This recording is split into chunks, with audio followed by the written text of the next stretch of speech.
here we are in a situation where, we were just doing an episode the other day where we were talking about how, in this situation, there's been a guy who's received the death penalty in the wake of this leftist violence. And who knows how long until the Innocence Project comes in and starts to defend him.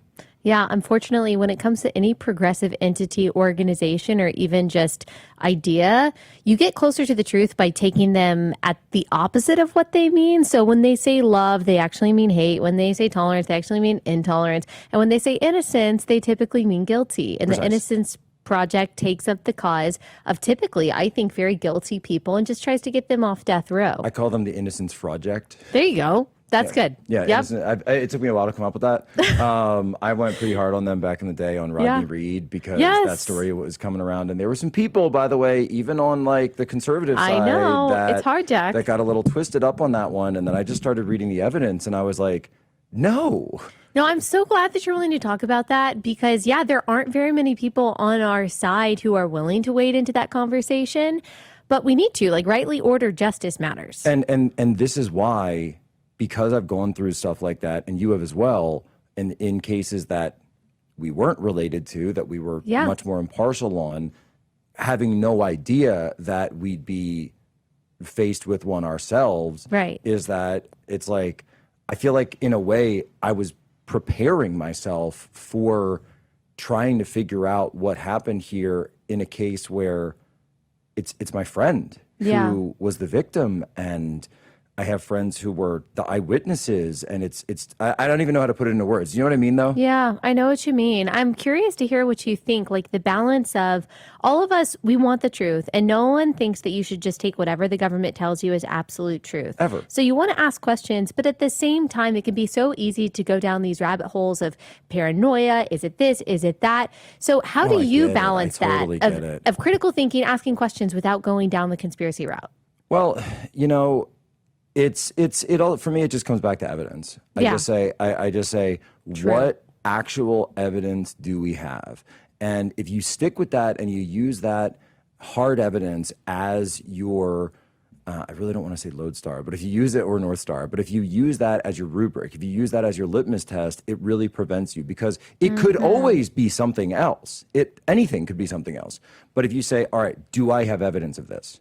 All right, what do I have evidence of? So in this case, we have the bullet casings, we have some stuff about a gun, we have a gun that's been recovered, now we have DNA links, we have text messages, we have Discord, so it's like, I just go on that, and then when someone says, well, what if this, cool, great, show me the evidence. Right? Exactly. Like I don't dismiss it, but at the same time, if you can't provide the evidence of it, then I just can't go there. Yeah, I 100% agree. And a lot of people have been messaging me, oh, have you heard this? Have you heard that? And I've heard it all. I've heard it all. And show by me the way, proof.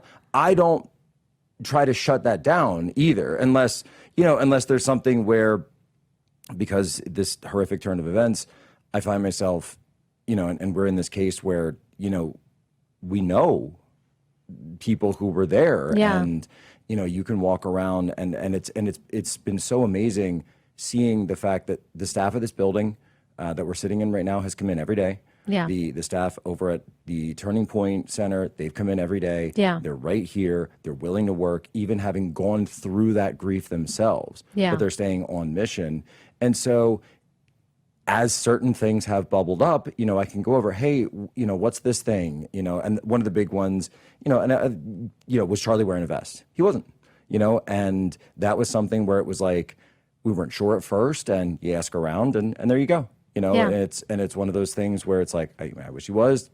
Don't think it would have, changed the situation here, but it is what it is. But, I wanted to even take that back a second, because something that was really striking to me is that when we see this incredible outpouring of love, and thank you so much for being there on Sunday, and there were so many people there. I don't even know everyone who was there, and then I'm like, I was asking around, I said, oh, I didn't see this guy, and they're like, oh yeah, he's over here, and I don't even know, can't even tell yet. Yeah.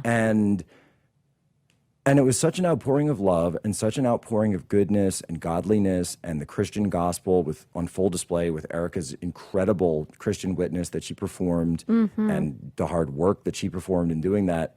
And in the wake of this assassination, we've seen more violence now from Jimmy Kimmel not being on air for 6 days. Because there was this leftist that shoots up, and we just played the video, an ABC affiliate, and is talking about like Charlie and Pam Bondi and Kash Patel and all this stuff. And we found his Twitter account, and he's just raging, absolute raging. Targeted me, targeted you, targeted everybody, just raging leftist. And so it's like, it shows you the difference, shows you which team you want to be on. Yeah. But there's a real threat out there. Yeah, there really is. I mean, it'd be laughable if it weren't so sad that you've got people like Ben Stiller and all of these celebrities speaking up for free speech, not after the guy gets assassinated for free speech, but because someone gets temporarily suspended for 5 days because of something that he said from his employer. Like, I'm going to question your Like, you got a vacation? Yes, I'm going to question your First Amendment bona fides if you spoke up in the latter case, but not in the former case. But that's leftism. It's disordered. $16 million a year, by the way. Like, I think he'll be all right. Boo-hoo. I think he'll be okay. Boo-hoo. Okay, so this guy shoots up the ABC affiliate because he's taking vengeance for Jimmy Kimmel. I mean, you look at his Twitter account, and he's going he had been, prior to this, tweeting about Jimmy Kimmel, et cetera, getting really radicalized about this. Yeah. And then just leaves this note that it's very hard to understand. He's sort of like trying to hit all of the, the current hot topics on the left and things like that. And it's slaughtered in the streets, their communities absolutely razed to the ground because they were angry about supposed systemic racism that they claimed killed George Floyd, who wasn't even a hero, yet one of our heroes dies. There were black teenagers that got shot up in Chaz. Exactly. There was an 8-year-old little girl, Sequoia Turner, was down in Atlanta. Exactly. And what happens when one of our legitimate heroes I believe dies? they were trying to go to Wendy's. Yep. You're absolutely right. Yeah. And they were, I think, burning the Wendy's. Right. And I'm pretty sure that these BLM rioters, they stuck their gun in the back seat of the car and killed this little 8-year-old girl. So that's what happens on that side. It's not even just a leftist problem. It's an evilness problem. And then on our side, when our legitimate hero dies, there's not violence, but there's vigils. And I just don't know how someone could see, especially a professing Christian right now, could not see the perfect dichotomy between light versus darkness. And it's not primarily Republican versus Democrat, although that matters. It's primarily light versus darkness. It's so hard for me to see how someone could not see that.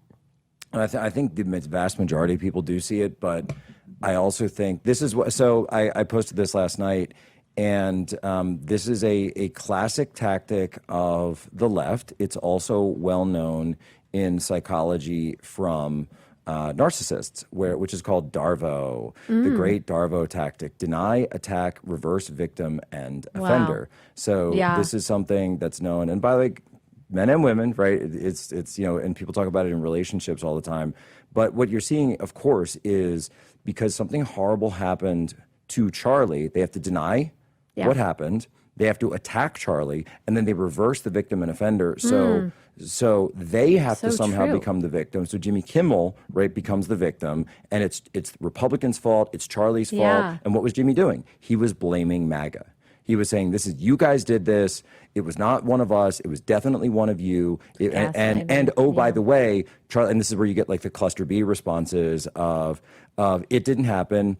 Well, if it did happen, it wasn't that big of a deal. And if it was that big of a deal, then it should have happened. And finally, well, you should be glad it happened. Yeah, exactly right. It's so interesting that it's like, once you see the tactics and once you see the playbook and the pattern, you see it over. It's like that scene in The Matrix. You just see it over and over. As you're talking, I'm like, oh, that's exactly what they do on abortion. Yep. That's what they do on every single thing. Literally every topic. Yep. And they use, Charlie and I always talked about this, how they use empathy to convince people to go down the tactic that you just explained. Well, don't you feel bad for this person over here, but ignore this over here?